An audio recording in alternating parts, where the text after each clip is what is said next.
I was definitely worried about it. Started off the camp, I think like a month and a half ago, torn the tendon. They told me I was not going to heal with the time. Similar to his boxing buddy Javante Davis, David Benavidez recently declared his retirement following a heartbreaking knockout loss against David Morrell. The odds makers had positioned the Mexican monster as the favorite ahead of the battle because he had made a number of promises to David Morrell before the fight. However, this had nothing to do with him. Rather, it was more about his unmatched boxing abilities, untapped power, and sharp intellect. In one of the most spectacular bouts of 2025, Morrell outperformed David Benavidez, demonstrating superiority in all of these areas. Think about what's on the table, and I only think about what's ahead of me. I knew that this fight was potentially, we could make it. We made it happen. Though many of them had backed the incorrect David, fans had adored the concept of a David versus another David matchup on the year's first major boxing show. As the bell was rung, the ring's hostility and anger grew more intense. Both competitors started throwing punches, and finally it wasn't only David. Ben's Ninite lost the battle since nothing really worked for him. After the bout was completed, he was present at the press conference to announce his retirement following 29 fights, 8 victories, and 1 defeat, including 24 knockouts. 168. I don't care if Canelo, if he wanted to fight me and told me to go down to 168. I don't care about that money. I don't care about none of that. I was at 168 for a while. Since Ben still has a bright future ahead of him and might face the victor of the undisputed world light heavyweight champion title bout between David Benavidez and Erislandy Lara, many people disagree with his choice to retire. He may even decide to face his bitter rival Canelo. Alvarez should have Turki Alaki approve the bout, but he has declared that he will hang up his gloves and never fight again, so he isn't taking any of these things into account. I told myself that I would end the sport if I didn't win this. I'd had fun and loved my moments, but it's okay. They told me I needed at least 3 months. I said, I don't care. I'm going to keep fighting. I'm going to keep training. Then I heard this hand. And they told me, oh, well, you got to take a break for that. I said, no. This is a lot like what David Benavidez's boxing friend Vaughn Davis just remarked. Vaughn Tank Davis asserted that he will stop playing the sport by the end of 2025, even if he wasn't inspired by a defeat. After an acrimonious final press conference in Las Vegas on Thursday, tensions reached a boiling point in the MGM Grand Arena as the unbeaten pair and their teams traded insults ahead of their highly anticipated light heavyweight showdown on Saturday night. According to David Benavidez, David Benavidez' senior father and trainer, David Morrell, is feeling the pre-fight heat. Benavidez Sr., however, denies rumors that the flaming buildup would divert his charge and maintains Team Benavidez's attention on the danger presented by Southpaw Morrell. Bennett Sr. informed BN, "No, we're not distracted. We're just excited. It's a massive battle. We want to engage in these confrontations because they are risky. I used to say that Morrell was a young, lean, and deadly fighter. David Morrell is a 2-time world champion with a strong amateur pedigree. Therefore, we don't undervalue him.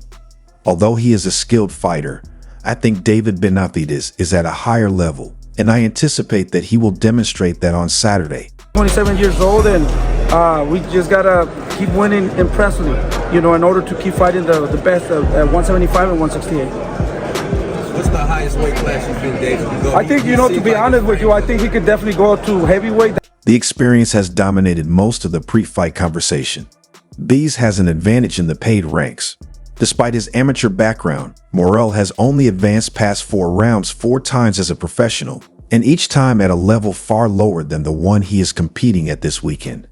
Ben, on the other hand, has fought nearly 3 times as many rounds.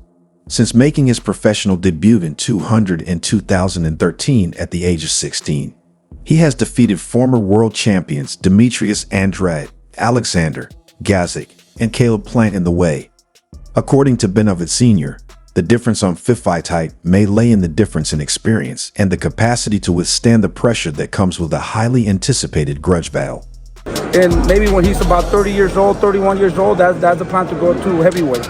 But we're going to keep going to this division little by little. Mr. Benavidez. He seems anxious to me, as is their entire staff. We're glad David has been in this situation with Caleb Plant. We're not anxious. For many years, that was the most intense rivalry, and Benavidez performed admirably. That, in my opinion, is what drives him. We're here because he had to work hard and fight. We will not allow this individual to take away all of our hard-earned possessions. When asked for a last fight night prediction, David will do what he is expected to do, which is to follow the game plan and continue to win bouts.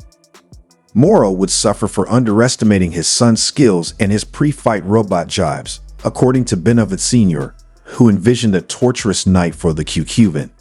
I believe Morrell will try once he feels empowered. The rivalry between light heavyweights David Benavidez and David Morrell has been escalating, with tensions reaching new heights ahead of their February 1st showdown at the T-Mobile Arena in Las Vegas. What was once a battle for the belt has now become a personal vendetta between two fighters who can't stand each other. The animosity between Benavidez and Morrell kicked off in dramatic fashion during a media workout in Miami, where physical altercations broke out just days before their highly anticipated fight.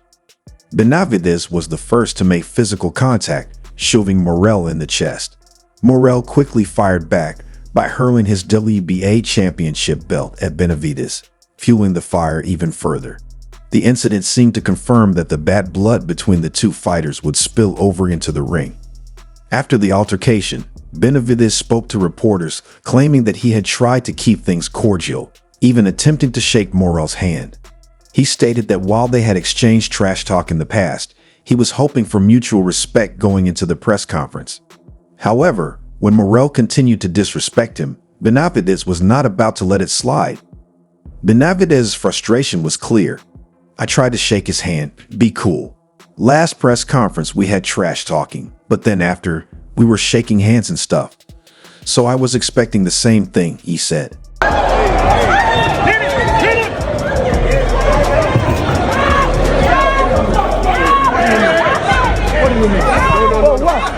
It's my birthday today, so I didn't want to get too aggressive, but he kept running his mouth, and I won't let anyone disrespect me like that. Benavidez also took aim at Morrell's attitude, stating, I don't know who this guy thinks he is. He thinks he's the hardest person on this planet, and I'm going to beat the hell out of him. This simmering tension sets the stage for a fight that promises to be as intense outside the ring as it will be inside. Fans are eager to see whether Benavidez will be able to back up his words and prove that Morrell's cocky persona is just a facade. The stakes are high, with both fighters eager to prove their dominance. However, there are already murmurs that Morrell's relentless trash talk and trash-throwing tactics are a psychological strategy designed to rattle Benavidez. Whether that tactic works or backfires will soon be seen when these two fighters finally meet in the ring.